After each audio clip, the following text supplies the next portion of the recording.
All right, we'll call to order the meeting of the Planning Commission. Madam Clerk, can you please take roll? Commissioner Phillips. Present. Commissioner Sobek. Here. Commissioner Thomas. Here. Vice Chair Metalko. Here. Chair Leesmeyer. Here. Will you all please rise to the flag salute?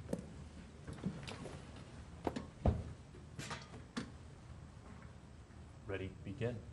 I pledge allegiance to the flag of the United States of America and to the republic for which it stands, one nation under God, indivisible, with liberty and justice for all.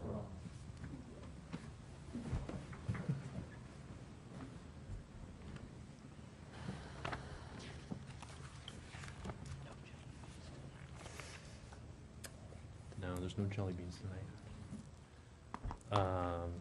No agenda modifications, Madam Clerk? No, sir. All right. No presentations? No, sir. Do you have any speaker slips for items not on the agenda? We do. Rick Croy. Come on up, Rick. Always first, maybe the last tonight. I'd just like to publicly thank Chris and Lisa for coming to our community meeting for General Plan Amendment 925, which was at the Montaloni Meadows. We share a lot of common interests, and I think it was very commendable what you guys did, and we really appreciate it. The good news is that the Planning Commission at the county has come back, and as we speak right now, there's some negotiations going on for what we hope will be a better result from that, and we do appreciate that. I would also like to bring to your attention, I would have you guys really take a look at the county's General Plan Amendment 960, which is the general plan update. There in the traffic analysis, I would be more than happy to email it to everybody. There's some very disturbing information there. At build-out, just about every intersection in the county, especially in Menifee, is going to be rated F at build-out, which is not good news. So I would like for you guys to keep that in mind as things come along, realize that these are all cumulative impacts, and that when you look at the numbers at the build-out, it's going to be tough. It's going to be really tough. So we really need to keep that in the back of our mind that we're doing great things here, we're making great improvements, but at the end of the day, if the county increases that density so much, it's just, and I hate to say it, most of those people aren't going east to go to work. They're coming through our city to hit the 215 and go to work. So just like you guys to keep that in mind. It's really worth a look, and it's what's could be coming if we don't be careful. Thank you. Thank you, Rick. And I know you're always out there keeping an eye on what's going on outside our city, just as much inside, so we all definitely appreciate it. If you could, just email it to Jen, and definitely copy Jonathan. We can make sure it gets in the right hands, and I'm sure staff knows about the projects, but everything you can add would definitely help. Any others? Yes, sir. Christy Lopez.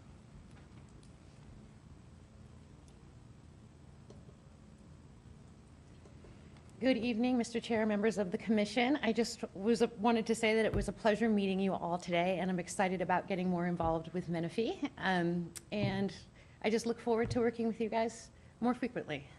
So thank you. Thank you. No further speakers. It might be advantageous to note that Christy is with the law firm, and she will be assisting the commission as the city attorney. Very well. So how does your two roles? You won't see as much David as you used to. Okay. You don't, in the same way you didn't see Julie, you transitioned to David, and Christy will transition back and forth. Okay. And what's the idea there that we're phasing out of David, and maybe we're hitting into some issues that might be more her purview? It's their choice as to how they provide legal services to us, and we assume that it's so that they can better serve the city. Charles's statement is correct. Christy has different expertise in specifically in telecommunications and code enforcement, and we're just broadening our team to service the city. So, Great. What's the name of the firm? What's the name of your firm? Alshire Windler? Alshire and Winder. Winder? Oh, ooh, it's a dirty word. No. Thank you. All right. If there are no more speakers that wish to speak, we can entertain a motion to approve the minutes of July 8th. If there are no modifications. Make a motion to approve. I second. We have a motion and a second. All in favor? Aye. Aye. Nothing on the consent calendar tonight, which brings us to item 9.1, the public hearing for the noise ordinance modifications. Mr. Leclerc, you have a staff report. Yes, sir. Thank you, Mr. Chairman. Commissioners, the item before you tonight is a development code amendment which would replace the existing noise ordinance that the city adopted when it incorporated and substitute a new ordinance. This issue and this ordinance has been before the City Council, as noted within the staff report last year. They had made a few suggestions to that report. Since there are a number of land use related topics in that ordinance, it was found necessary to go to the Planning Commission before it returned to the City Council with their proposed changes. In addition to their proposals, staff has come up with a couple of items that need to be corrected as well within that. I note that within the staff report that the first change to the existing noise ordinance is that it discusses allowed exemptions, but there are no limitations or provisions, information provided to staff as to how to enforce or determine whether you can grant those exceptions or not. Based upon that, the suggestion is that you use the temporary use permit provisions of the code in order to allow staff to determine, yes, you can have this noise exemption, or no, you can't. The second change deals with live entertainment, and there's apparently a conflict between the proposed ordinance or there's a potential for conflict between the proposed ordinance and the time limits associated with this ordinance and live entertainment that may be approved under a conditional use permit. So language has been added to the code that basically exempts activities that are approved under a conditional use permit because you will determine those hours of acceptable operation. During that process, correct? Correct. The third change addresses off-highway vehicles and the definition thereof so that it would be consistent with state standards. In that same vein of noise, there's apparently an inconsistency. There's not apparently. There is, in fact, an inconsistency between one section of the code, Chapter 8, and the proposed Chapter 9. In Chapter 8, it identifies that there are hours of construction and that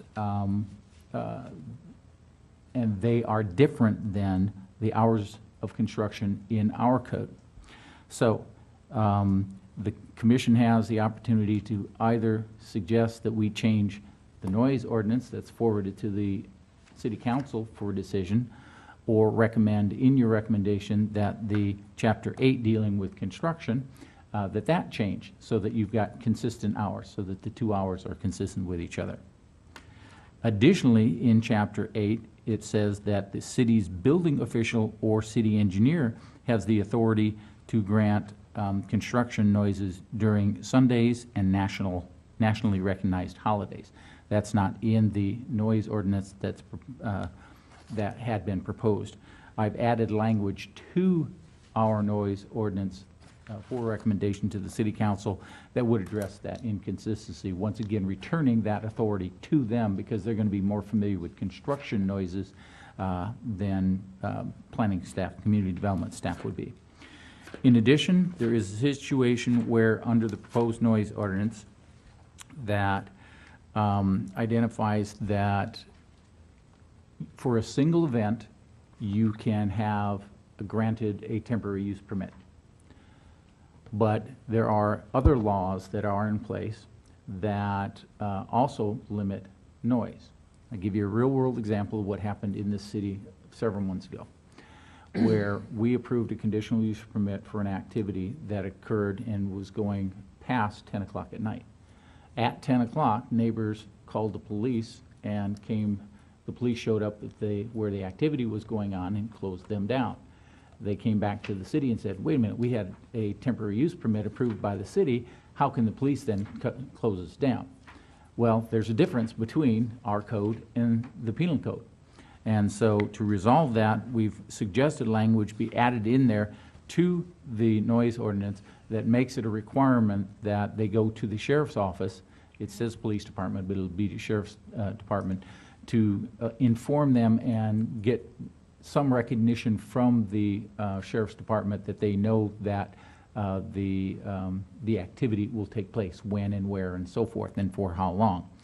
This gives them the opportunity to work with the sheriff's office so that we don't have that kind of a situation arise. Obviously, you can also simply put a limitation on the temporary use permit section that says that it has to be consistent with the penal code, and therefore all those special event activities have to cease a noise level that would be excessive at 10 o'clock at night. So you could ask for language like that to be created. There's also, under the exemption sections, the temporary use permit for,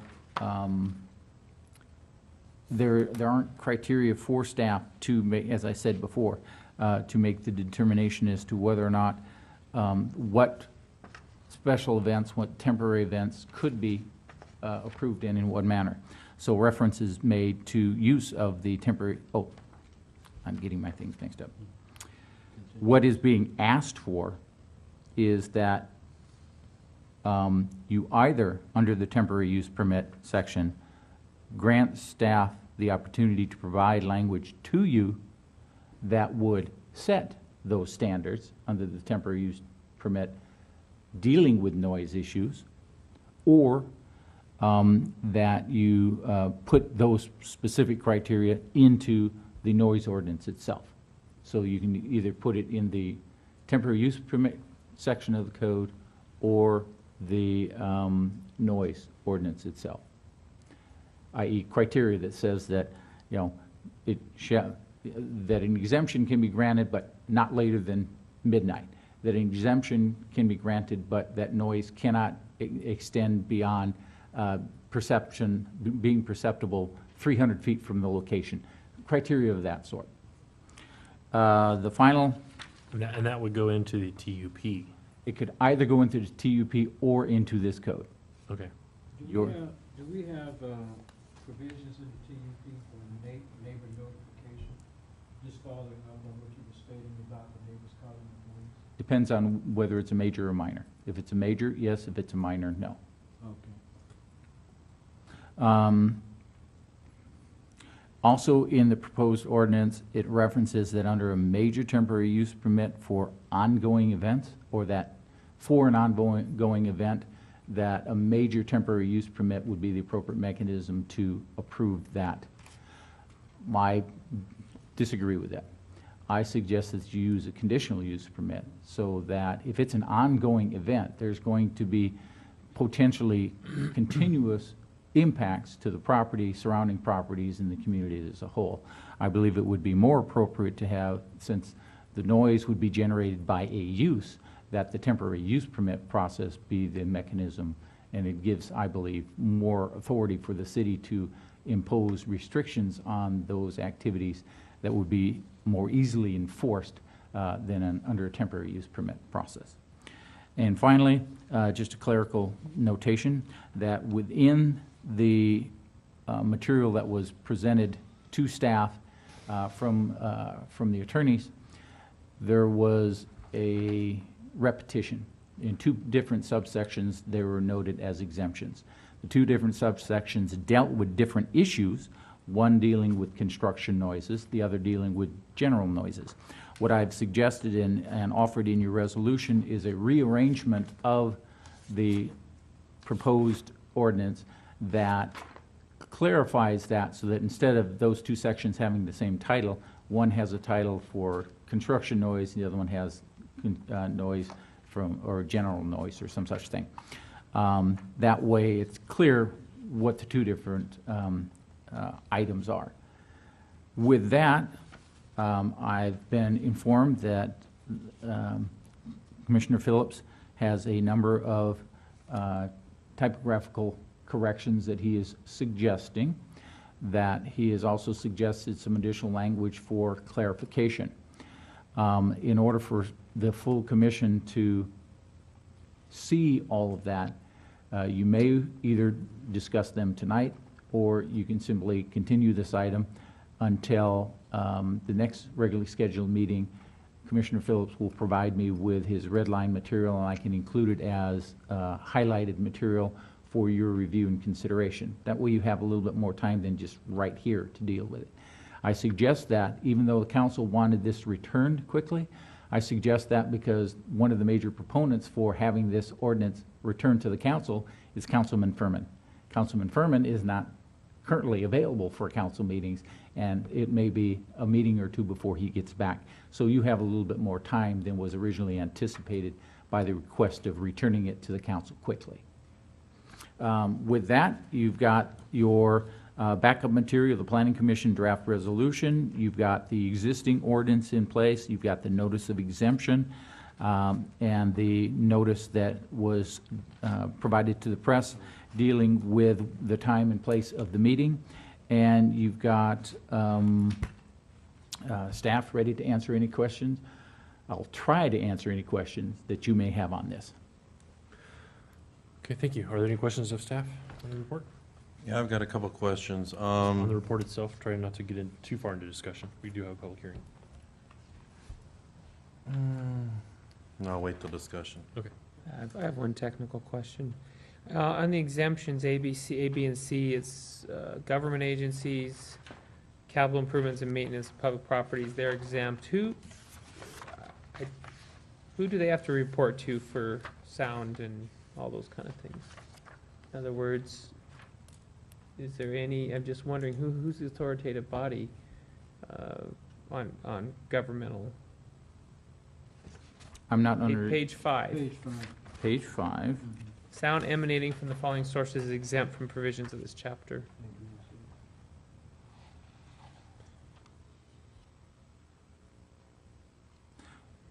It's complaint driven. It would be if someone came to the city's code enforcement department to make a complaint, they would log that in as a complaint, and then they would evaluate the codes dealing with it. They would, if they found it was one of these 3 exemptions, they would report to the complaining party that it's an exempt and no further action would be taken. On that note, would most people be calling code enforcement, or would they call the police or sheriff? Because you were saying earlier that they call the sheriff, yeah. It would not be unusual for them to call the sheriff first, and then the sheriff would refer them to the city. Between the hours of 8 and 5, Yes, yes. Monday through Friday. I think something too, to clarify, moving to a different issue on page 10, where you talked about the sheriff/police department. Mhm. I was talking to Charles earlier. Basically, someone comes in, they apply for a permit. The permit paperwork will direct them to the police department to say, go see the police department to notify them you're having this event. They will have to get something from the police department and bring it back before the TUP is issued.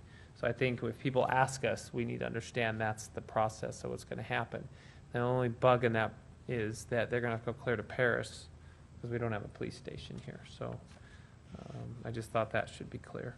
I'd like to get a clarification as far as events. Are we talking someone that's having weddings or something like that? Or are we talking, say, if my son graduates high school and I decide to turn on the stereo and have some people over on a Friday night or whatever, do I have to get a permit for that? Is that considered an event? No, an event would be defined under the temporary use permit process that defines a certain number of people as triggering this kind of review or that kind of review. If you are at your own home and you've got a couple of friends over and you're playing your music and so forth, it's strictly up to the police department for normal Do you know what that curfews threshold and so number is? Yeah. Not off the top of my head, no. We had one in our 200? neighborhood. We're like No, 350 it's feet away. much less than that. And they had a graduation can't party hear of, there must have been 100 people 5 streets over. Mm-hmm, And the music, you could hear it like it was in my backyard. mm-hmm, So is that considered an event? mm-hmm. I believe the cutoff point is like 50 people. is where it transitions to need of some kind of review and approval. Because at that point, you've got a variety of vehicles parking on the street, you've got a variety of activities going on that are unusual for a residential location and so forth. I don't remember the exact number, but it's something in that range.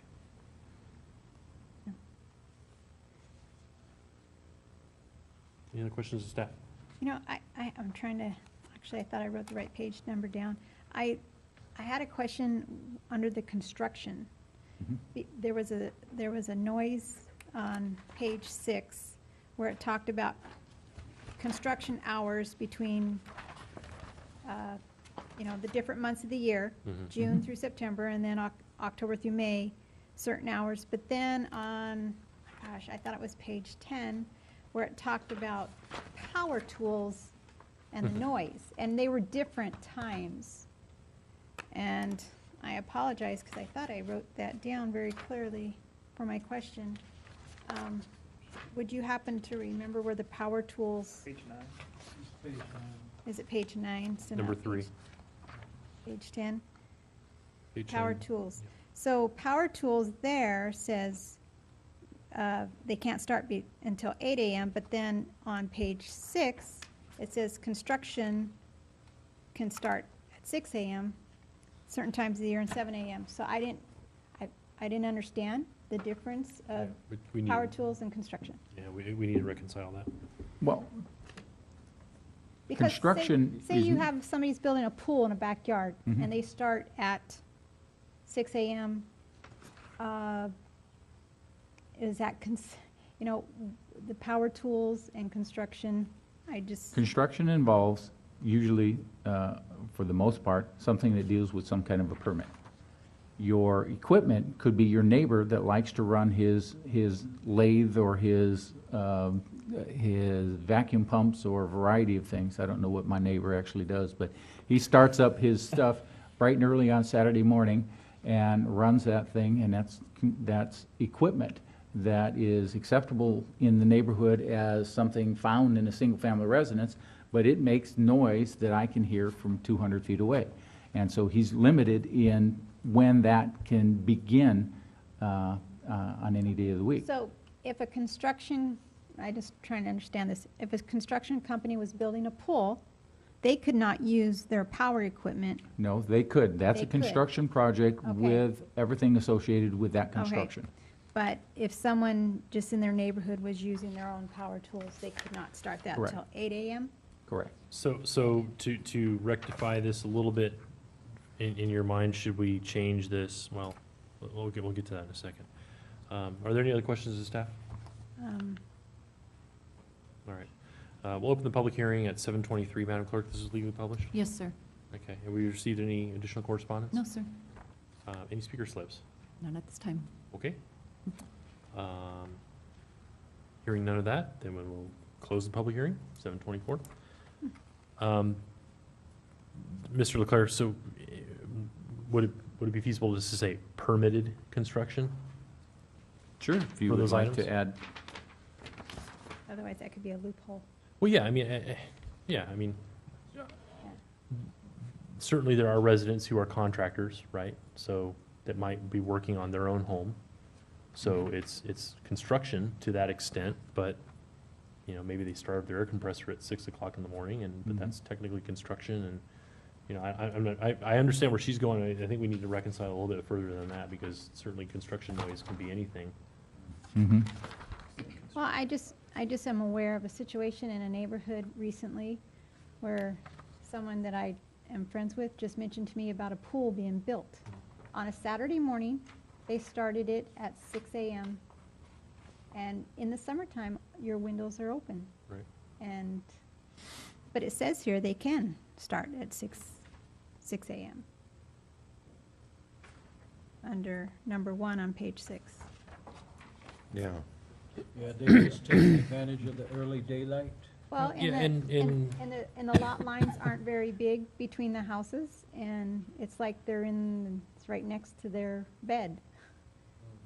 So, I don't know, I also have had an incident recently where I have a neighbor who's been working on a patio roof since the beginning of summer, and has started at 5:30 in the morning hammering.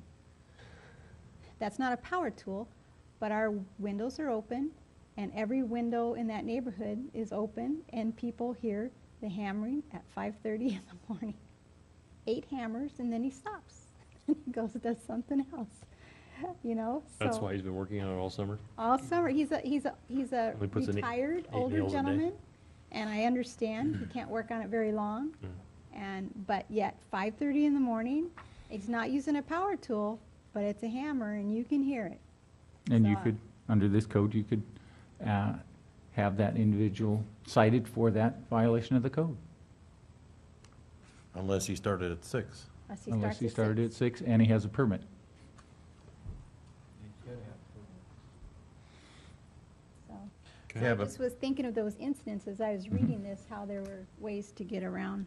but there's even instances where someone without a permit, I mean, as far as the noise, say like if I wanted to build a dog house for my dog, I don't need a permit for that. So then, you know, it's like a little hobby thing. Someone goes down to Home Depot or Lowe's and buys the lumber, and then on the Saturday morning, they start cutting and hammering it, and so is that technically a violation of the law then, or? Because it's power tools and it's. Yeah, you got power before tools 8 and o'clock. hammering, but I'm saying if you start after 6, but it's not permit, you don't need a permit to build a doghouse. Correct, but So, you also have to understand that you cannot write a code that covers every possible contingency. If you buy the material and buy a doghouse, or build a doghouse, you probably aren't gonna take that long to do it. You probably aren't gonna do it often enough that your neighbors are gonna be terribly, they might be annoyed for a little bit, but that's it. If you buy materials and build a doghouse every single week, then there's something else going on. You either got a commercial activity going on in your property, some home occupation that should be identified and limitations put in place and so forth.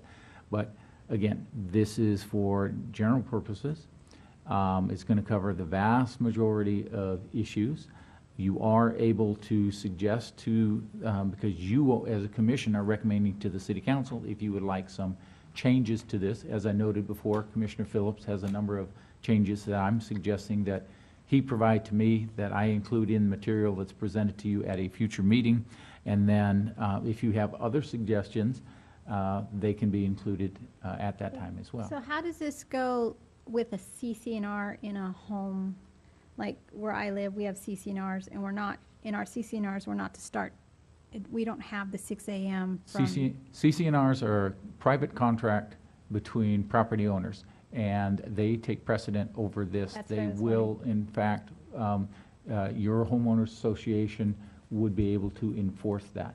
The city is 99% of the time is not a party to them and would not enforce them, but your homeowners association or you as an individual can sue that other individual for Well, conformance to those CCNRs. I'm just saying that the city says they could start at 6 a.m., CCNR says 7 a.m. Please come out, because they're getting complaints all the time. And so the CCNRs would take precedence over that? The city will not enforce CCNRs. Correct. But the city will enforce city code. So you go to your homeowner association and they enforce it, or you as a private individual sue that individual for lack of conformance to CCNRs, land restrictions. Yeah. Well, I like what Chair Leesmeyer said about adding permitted construction to the, Well, I would even that- take it a step further. I think the two need to be reconciled even further. I mean, the power tools need to match the construction. I mean, there's just too much gray area there. I think we need to bring the power tools to meet the construction or vice versa. and I think a lot of this could be also simplified because you got a lot of pages of exemptions. Yeah. Isn't there a way to spell out, because like you got one paragraph of the intent, couldn't it just narrow this down to one paragraph that basically says, we understand, according to the city code, construction during the month from June to September, these hours. So during those hours, outside of those hours, will be no construction noise, period, instead of going on with 15 pages of exemptions. And then we could do the same thing with the music, where I know the council here I think it's on page 10 at the top, the sound under A. They, on Friday and Saturday night, they're allowing it to go to 11 PM, where during the rest of the week it goes, I think you have it down here in the charts, it goes to what, 7 PM or 8 PM? No, 8 it's to 10. 10. It's 10, it goes to 10 PM for Sunday through Thursday, and 11 PM Friday and Saturday. Okay. So going back to what Commissioner Sobek and I were talking about, what's the commission's feelings as far as the power tools versus construction? I mean, should we fix that, or is the commission okay leaving it the way it is, or? I would recommend that we go ahead and You're on reconcile mute. that right. Oh, I would recommend that we go ahead and reconcile that right now. Okay, so what, And I'm any kind thoughts? of biased toward, Well, yeah, you gotta be careful on moving, we'd have to move the power tools to the earlier time, because, think about subdivisions going in. They're not gonna wait till 8 AM to start framing. no. and you're That's not gonna- ridiculous. You're not gonna wait until 8 o'clock in the morning to bring in concrete either. Yeah, exactly. So we don't wanna set them up for failure. So should we bring the power tools down to 6? Well, if we do that, then we Match. got Lisa whining because the guy next door is doing his, rightfully so.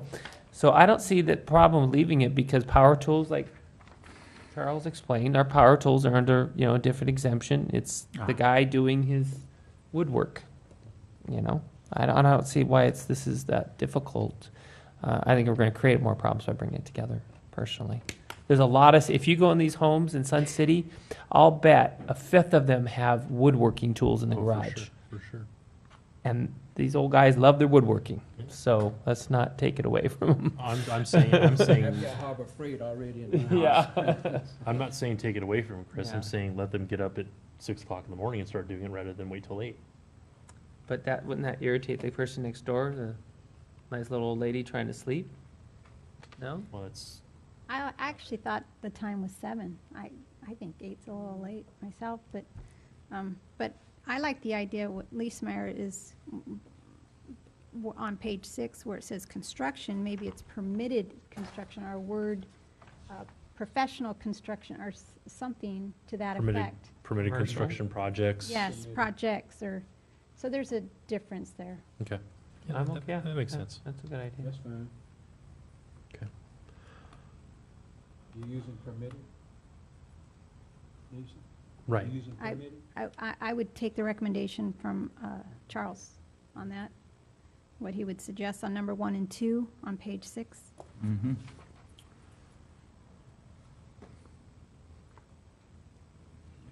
I would take your recommendation on that. I've got to look at Right. it and consider it before I have to cover all our bases That's in as fine. many, in as few words as possible. That's fine. And in regards to the vice chair's comment about the length of this was something that was created, for the most part, 99% of this, by the city attorney's office, reviewed by the city council.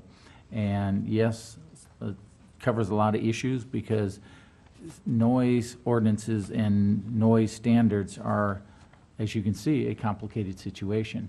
And you don't want to oversimplify them by minimizing the language and thus making it almost impossible to enforce.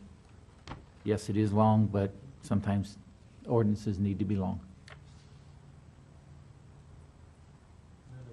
Are you, Good are you cop. satisfied with that? Do you want to explore that further? No, that's fine. Okay. But on the, Go I'm ahead. going to go back to the power tools, 8 AM, that's Right. out here where it's Okay. hot. I could see 7 AM being a fair, I always thought that was a fair time Oh, frame. I always 7 thought- AM on power tools? Yeah, I thought that was always, I think 8 AM maybe even a little bit, I don't, I don't know. I I just, don't think it makes a difference. Okay. What's the commission feel? I Let's like go to 6. And 6 in the power. Yeah. Yeah, because we're on daylight saving time, and, Right. most people that do projects, they want to get their stuff in on the site. Similar, to go. okay, so Commissioner Sobek, similar to how the other portion of the ordinance is written, where the hours coincide with daylight savings time? Is that something you're amenable to?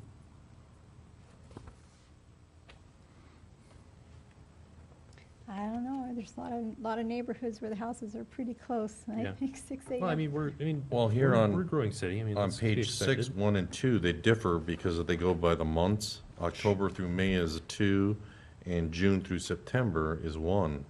See, the hours are different. Right, so would that same statement be mirrored over in the power tool area?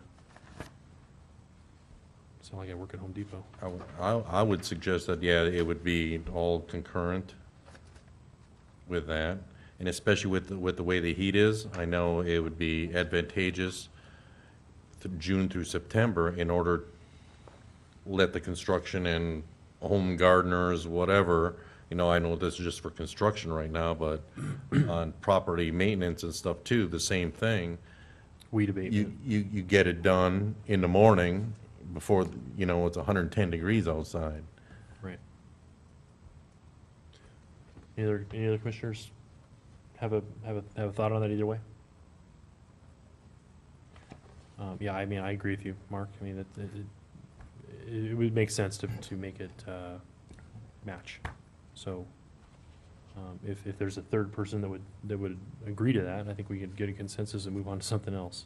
Sure. Okay. Yeah, I agree. Yeah. And then I'm wondering too, a benefit would be for the construction, especially with the home construction and business construction going on through the area, if that would help, how can I say, the development.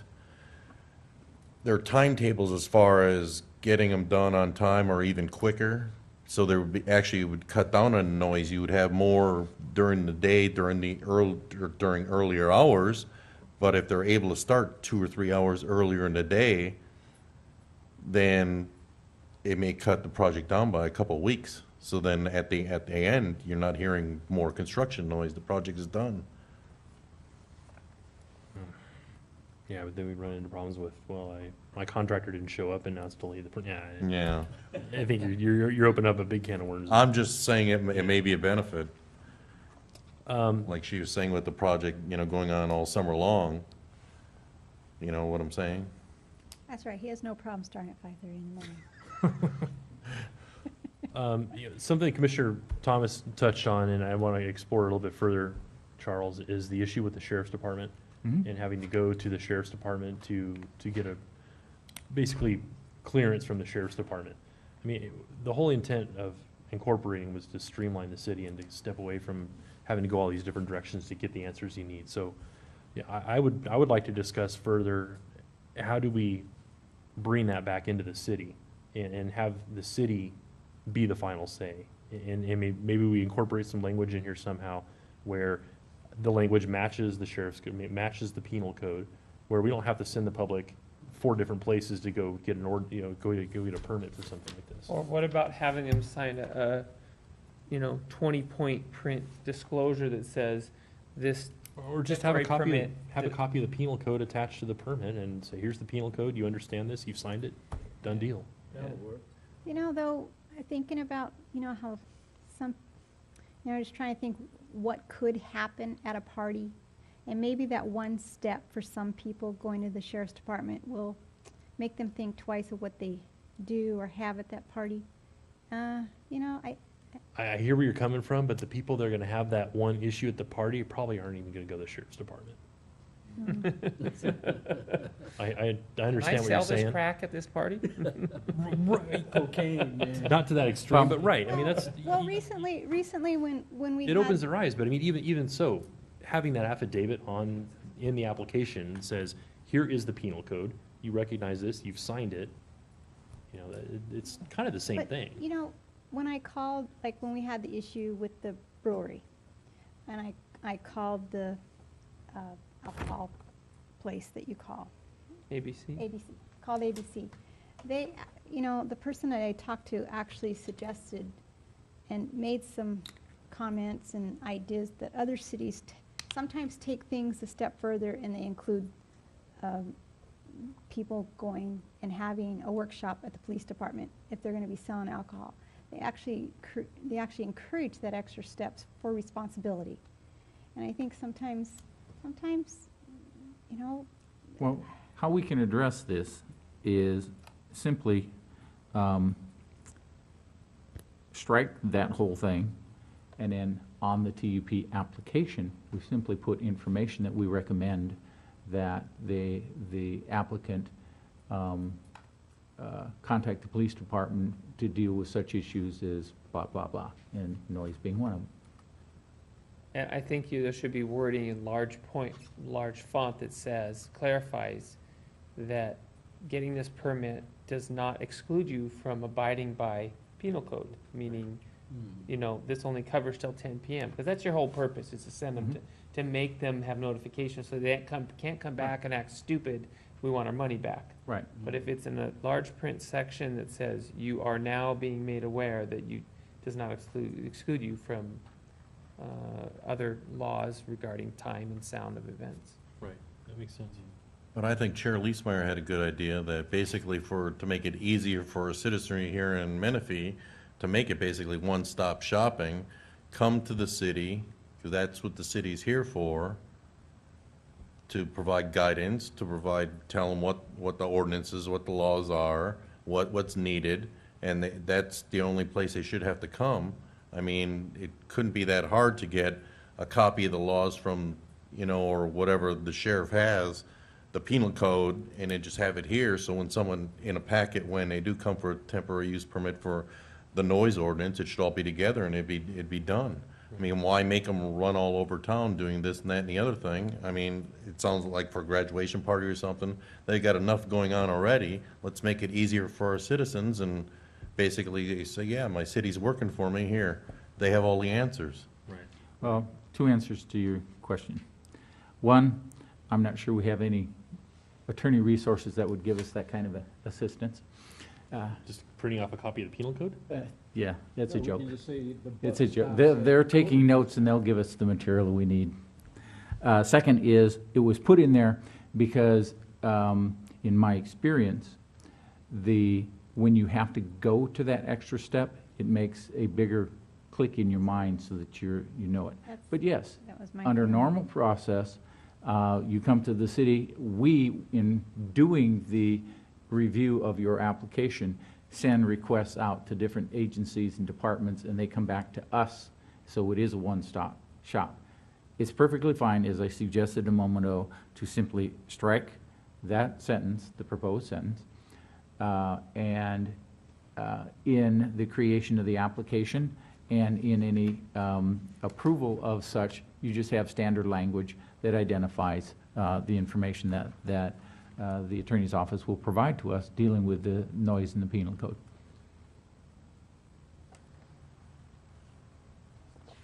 Chris, what do you feel about that?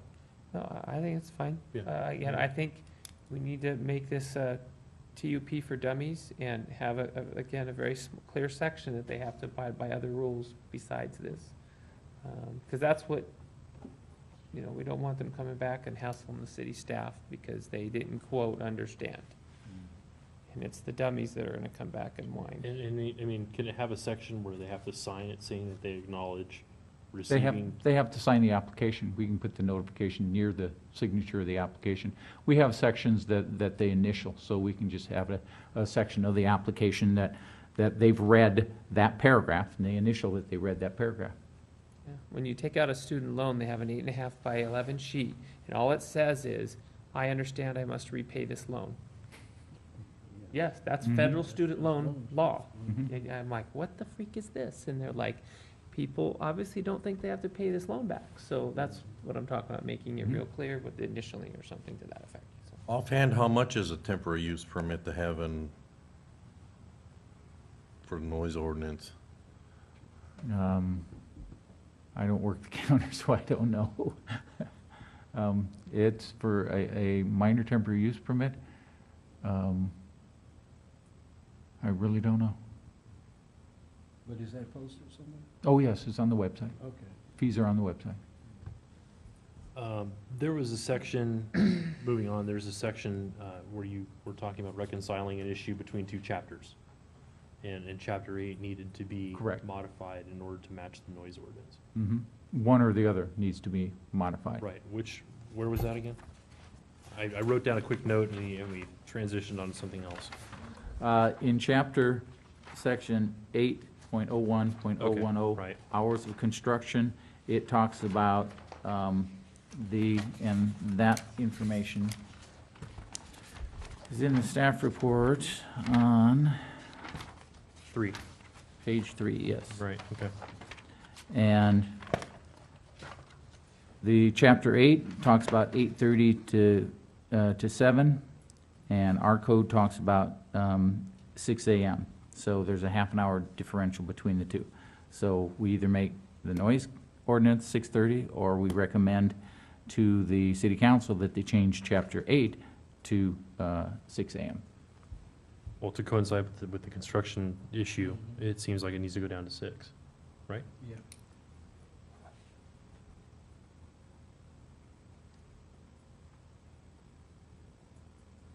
Okay? I've got 2. Do I have a third for consensus? Yes. Yep. Yes. And what are your other issues, Mr. Leclerc? Your other, There's the penal code, there's national holidays, off-highway vehicles? Yeah, off-highway vehicles. No, that's just definition. I don't suggest you Okay. change that. Okay. The other one was temporary use permits, and I did notice, do you want to put any more criteria in the noise ordinance or in the temporary use permit part of the code? Either the noise part of the code or the temporary use permit part of the code, dealing with the standards and criteria which allow staff to determine that a request can be found exempt or not found exempt. Again, the example was, you can be found exempt, but not after midnight. You can be found exempt, but can't be heard more than 200 feet from the facility. You can be found exempt as long as you don't have 16 cars revving their engines, one after the other after the other. And you have a list of all those exemptions? Not yet, because it wasn't clear as to whether or not you would want. You it. could go there, okay. Yeah. And if you I want, would again, be- it can be something brought back to you. What's the Wow. pros and cons? Where do you want it? You're the one who has to live with it. It's clearer if it's in the noise ordinance. It's clearer if it's in this ordinance. Right. Leave it in there, and then in the temporary use permit paperwork, say, please refer to the sound ordinance. Mhm. Right. Yeah, I'm in favor of staff having the ability to make a judgment call there. I agree with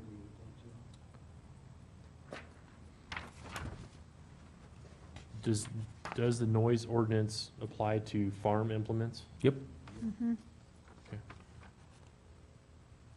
I can't clean my corrals at 11 o'clock anymore.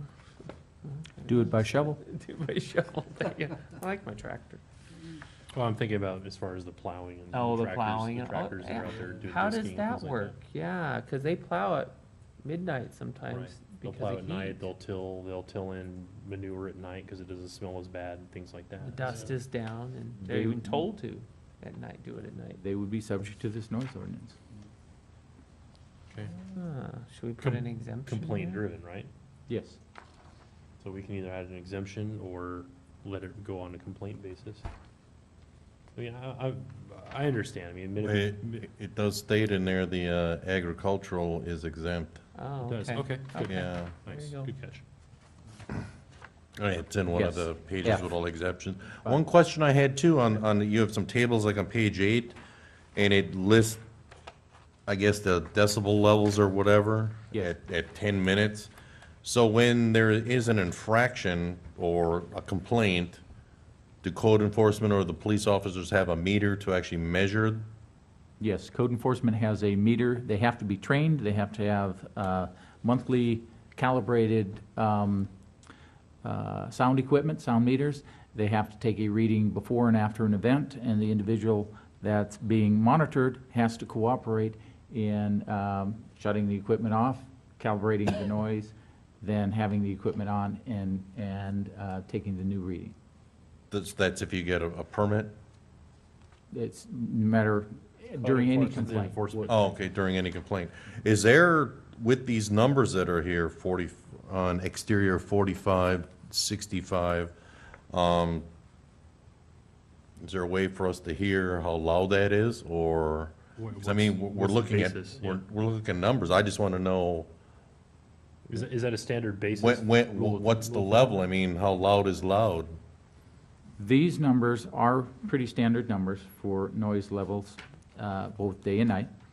They are in your general plan, so we could certainly provide for you some kind of a demonstration of these sounds, but if you choose to have different levels, then you would have to change the general plan as well. So these levels came from the general plan? Correct. This is right out of the general plan. But we can certainly arrange for a demonstration. I don't know, we need to go I there, don't Mark. see the Do we- need. We're not doing code enforcement. Right. This is a waste of it. I mean, it's a, well, I don't know. What are your thoughts there, Mark? I was just curious as to, you know, how people got cited for going over, you know, if it's, if one guy's loud as another guy's quiet, I don't know. Right, there's a somewhat elaborate process. Again, that's why this has to be as verbose as it appears to be, because of experience and the ability to enforce the code. Does the noise ordinance touch on barking dogs? Yes, that would apply to barking dogs. Okay, and how does that work? That would be the provision of the code that deals with, It's kind of a nuisance abatement kind of thing, right? correct, and the noise level is measured in a manner that, It's based on noise level? right off the top of my head, I can't give you the exact, but there is if there's a way to measure the sound to determine whether it exceeds the sound limitations that are identified in that chart. And that sound can be it doesn't have to be a continuous sound. Right. It can be a short burst sound over a period of time, and that would still be identified as being subject to these limitations. So in regards to enforcement of that portion of the code, is that like a one infraction, you get a fine, or do you get chances? Code or enforcement how does that- usually would go out, identify that there's a problem, give the individual property owner an explanation of what that problem is and how it's been determined, and give them a warning. If they're called out again, they probably would give them a warning again and a further explanation. It's probably the third or fourth visit that they get to the point of where they could do a citation, a ticket for violating the code. Ms. Gonzalez, you have something to add? Yes, I'm oversee animal control services for the city, and actually Animal Friends of the Valley would be overseeing it and actually would comply to barking nuisance complaints. And so Mr. Leclerc is correct in that it would be 3 or 4 times that they would have to go, drive out, sit, physically observe, actually document it, and it'd have to be 3 reports by a neighboring complaint regarding a barking dog. And then 3 different neighbors, or the same neighbor 3 It times? has to be 3 complaints on that actual property. And then what's the action that follows? Citations. Okay. And then eventually they'll have to remove the Doesn't need it, dog it's redundant. if it's persistent. Okay. They try to resolve it through positive recourse, as in training Well, and so forth. I overall take just want to those make sure that measures. we're covering it, because I've had neighbors approach me and say, hey, what's going on with that stupid barking dog over there? And I've actually spoken to code enforcement in the past, and they said, well, it's a county thing, it's ordinance You can send them to me. 8-78 or 8878 or something like that, and it's a Yep. nuisance thing, but the city doesn't have anything, so we do now. Mhm. Send the neighbors to you? Um, You don't want that. I got a chihuahua that You barks didn't a wanna lot. say You that come louder. get it. My neighbor's dogs have asthma. Yeah, They Have bark- asthma? Yeah, they bark twice Do- and then they fall out. so that you're clear, under section 909-040, general sound level standards, it says, no person shall create any sound or allow the creation of any sound on any property that causes the exterior or interior sound level on any other occupied property to exceed the sound level standards set in this table, set in the table there. So the animal control individual would go out with their sound meter, they would measure the sound, from the barking dog or from the screaming rabbit or whatever else is making noise. Rabbit. And They scream. Have you heard the rabbits scream? Monty Python lives, so. And so it would be that process, that particular citation that they would be subject to. I'm okay with the sound levels. I mean, if that's the way it is across the board, I don't know that we need to go through the expense of having a demonstration on sound levels, but In this graph, does it have to be modified? Because on the other page where Friday and Saturday, it allows it to go to 11 PM? No.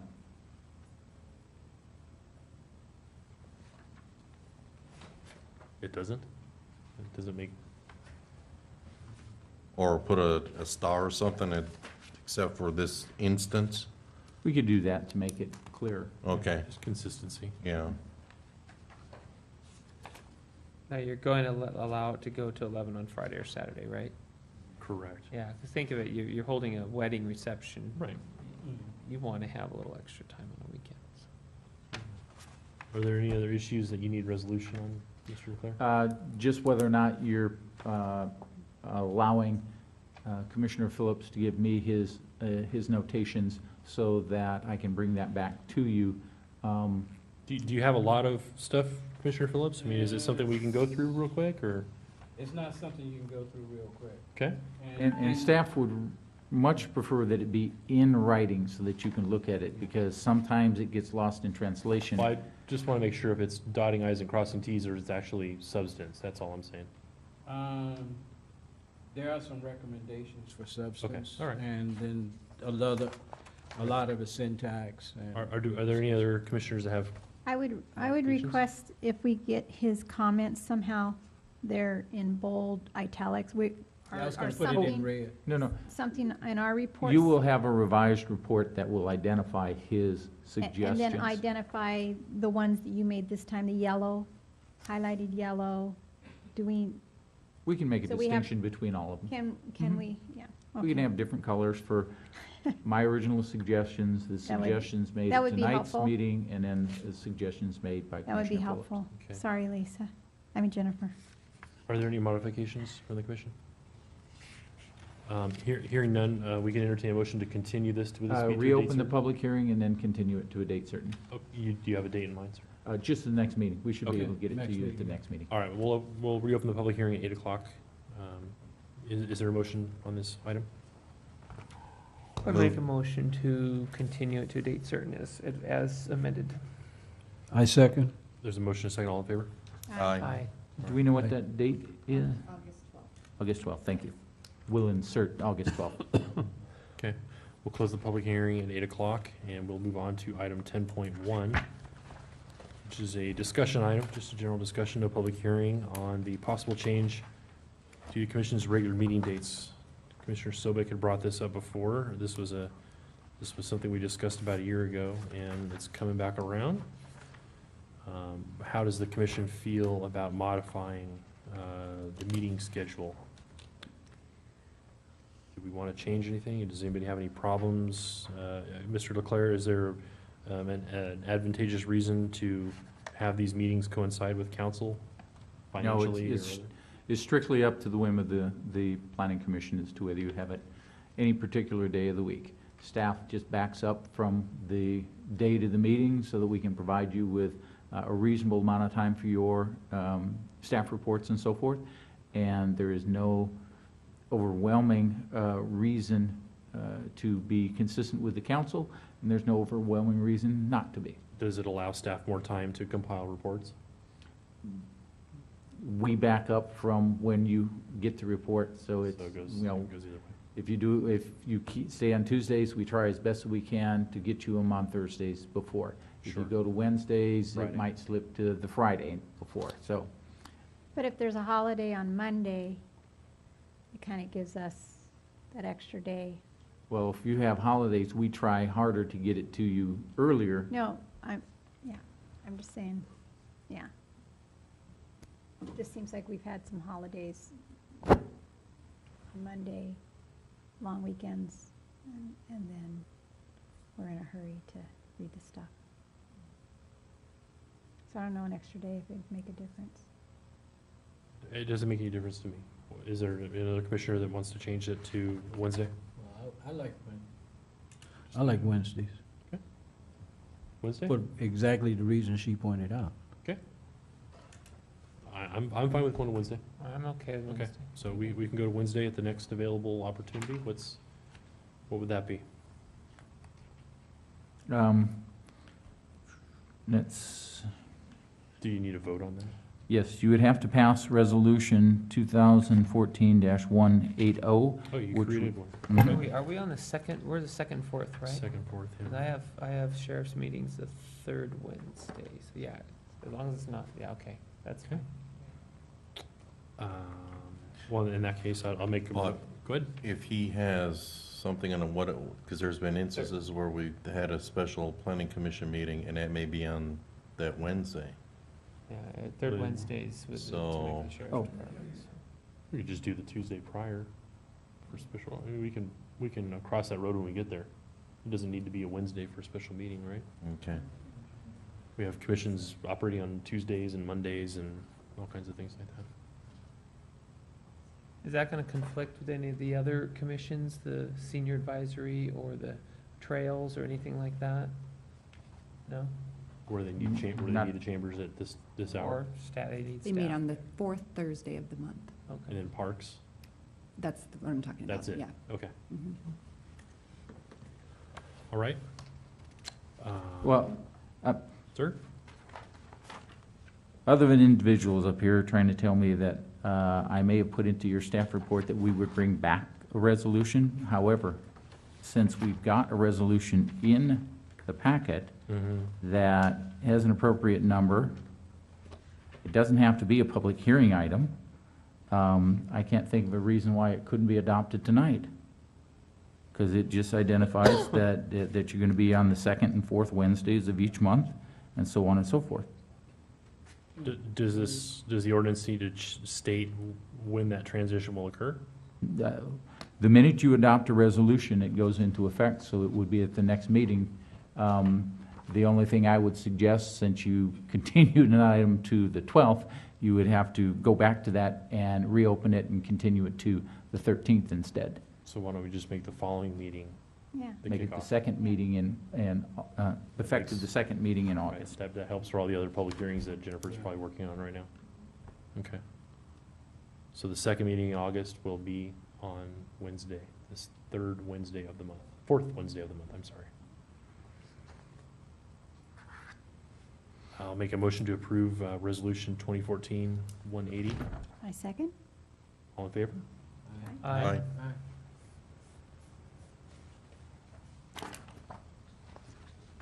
And last, we have a memo from Gina Gonzalez regarding AB 109. Ms. Gonzalez? Mr. Chairman, Sir? this item is simply a receive and file report. You asked for information, we have provided you with information. There's very little that the commission can do about the situation, and it is simply information provided to you. My suggestion is a consensus to receive and file. It was very interesting, informative. Any questions regarding the data? Only thing I would request is that if the city does get contacted by the county or any law enforcement jurisdictions of any kind, federal or state, to pull permits for these kind of things or anything, I think it would be great for the planning commission to be notified.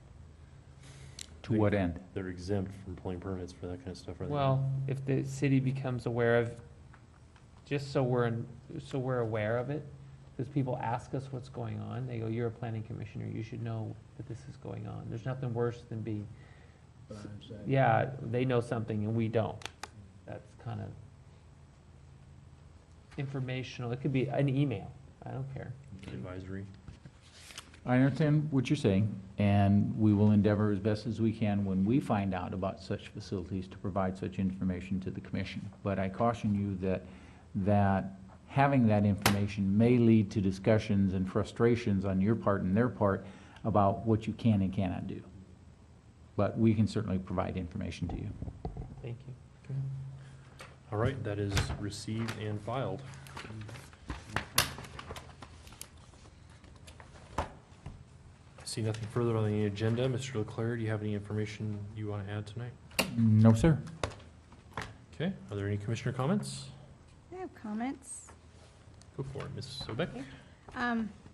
I just, I wasn't able to attend the last city council meeting, but I read a report from the newspaper that Trevor Sedweeks, who owns the property at the corner of Thornton Marietta, when that came before us, and we encouraged him to talk with the residents, that turned out in a positive way, that they worked together, and I was really happy to see that.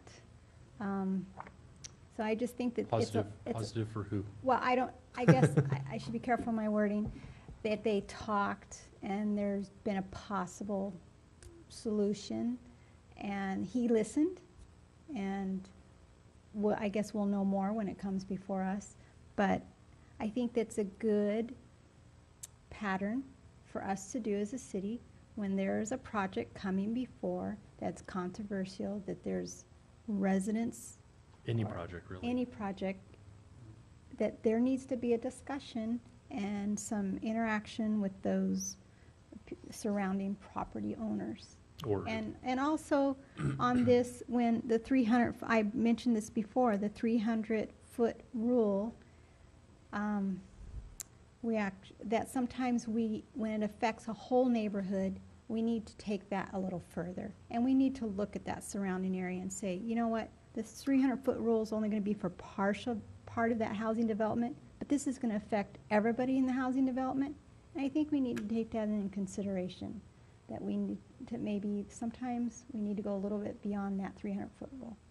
So that was something that I noticed. how do you propose we implement that?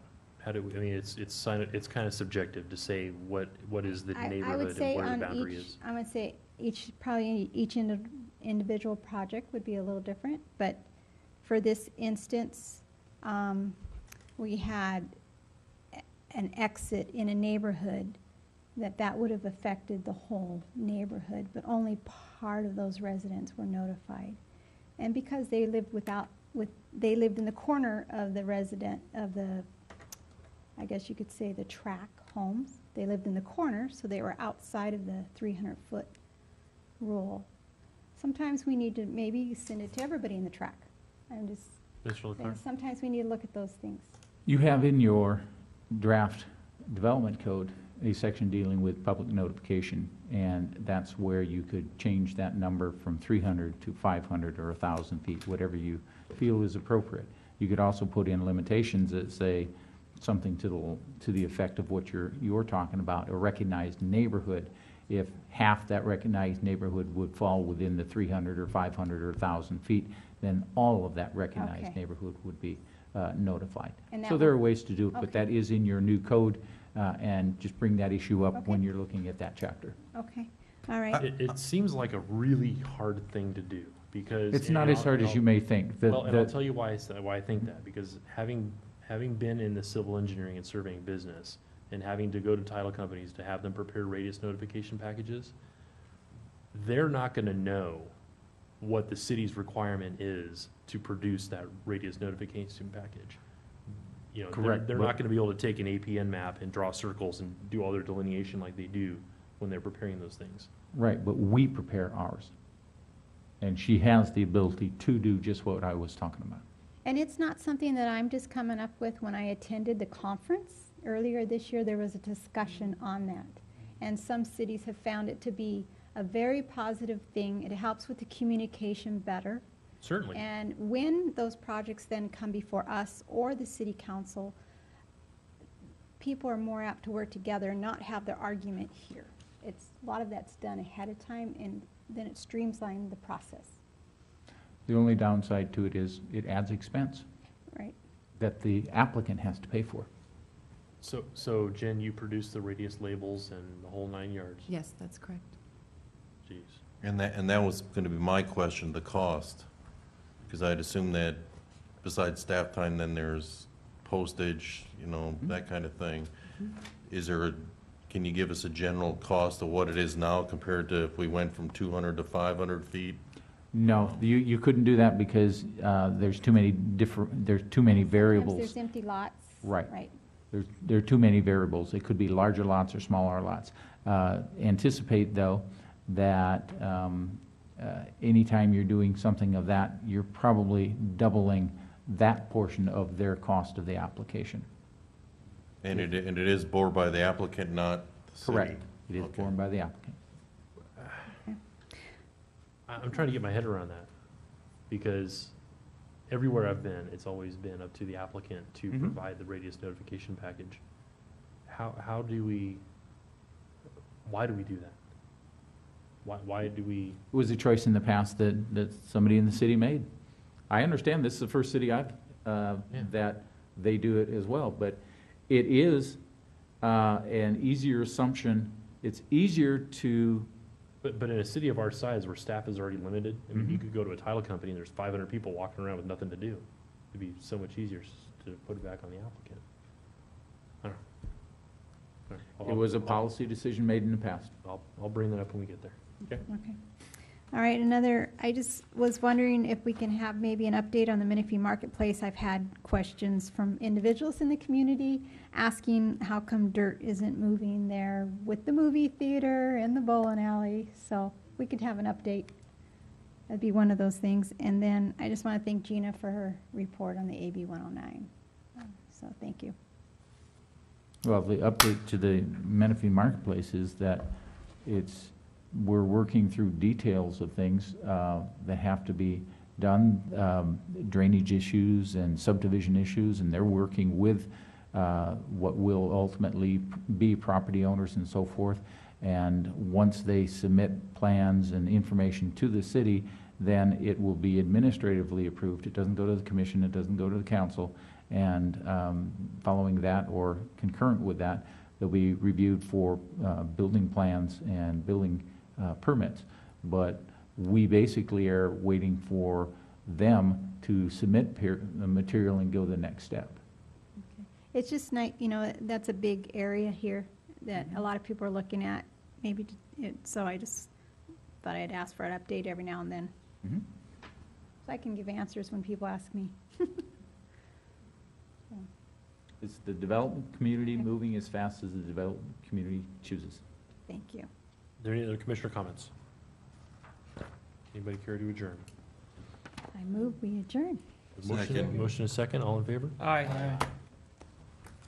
Commissioner Sobek and Commissioner Phillips.